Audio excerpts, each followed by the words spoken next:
Hey everybody, if you were looking for some clarity from today's lesson, I'm hoping that this can definitely help out. So if you take a look, we have a large right triangle. This is basically what we're doing today.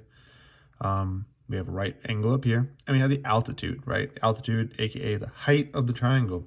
It starts at a given vertex and makes a 90-degree angle, or it's perpendicular to the opposite side. So that's your altitude, perpendicular, creates two 90-degree angles. Woohoo! So that means we have three 90-degree angles. Woohoo, woohoo, woohoo, right? Cool. So let's see how we can actually apply that and use it.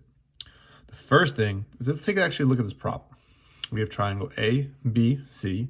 It is a 90-degree angle with a 40-degree angle on the left-hand side, and we have an altitude being drawn. Go ahead. Let's add that 90 degrees in there. If you notice, very little info is given, but yet we still have enough to prove if they're similar. So the first thing we must do, and this is what I do as a math person, is that I actually would redraw this, right? And I did. I made the smaller one, ADC, on the left-hand side. I added in the 40 and the 90. I have BDC on the right-hand side. No numbers added, but yet we can still figure it out. And the 90-degree angle, that's from the altitude. And then the large one. Obviously, they look the same size, but just know this is the bigger one, ABC, with the 40 and the 90. That's step one, redraw it. Now, once we've redrawn all that information, guess what? Now we can go ahead and dive in and find missing angles, right? So if we take a look, we have two angles. We're missing this guy, right? Well, let's dive into it, right? So it's 90 plus 40, right? That's 130. Subtract it from 180, and you get 50. So we know it's a 90, 40, 50 right triangle. That's awesome. That's great. But remember, this was our left side, this is our right side, and this is the whole, right, the whole thing. So let's take a look at C. C is 50 degrees in the left side of the triangle. But if we look at the original, it's a full 90. Well, guess what? 90 degrees minus 50 degrees is going to give you the rest of C. So 90 minus 50 is 40. Now, if you didn't want to do that, look at B.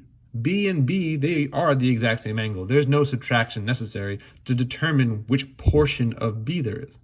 But in the big triangle, 180 remembers the whole thing. We have 40, we have 90. Oh, that looks very similar to this. 40 and 90 is 130.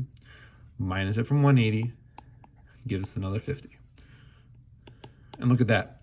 We have all the angles. So now we know that blue and red, they're similar by angle. Red to green, they're similar by angle. And lastly, blue to green. They are also similar by angle. Well, now that we know that all three of these are similar to each other, we can go into what we started doing in class. We can find the scale factor. So remember, scale factor is original times scale factor equals the image. So you need to determine which one's the original, which one's the image.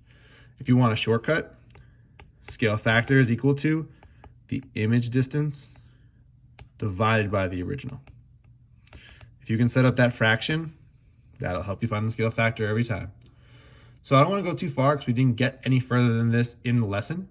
But I would like for you guys just to look through it, see what we did, review, and really understand how we can find similarity when we have the three triangles all bunched up into one. And if you guys look back at the beginning, remember, 3 triangles in this picture, right? That's really big that we can get those 3 triangles from that picture. And now we can start blossoming into a few more things. Now we can start finding missing sides. Now we can start finding, all kinds of different things in terms of this missing triangles pieces. So let's go ahead and do that on Wednesday and Thursday.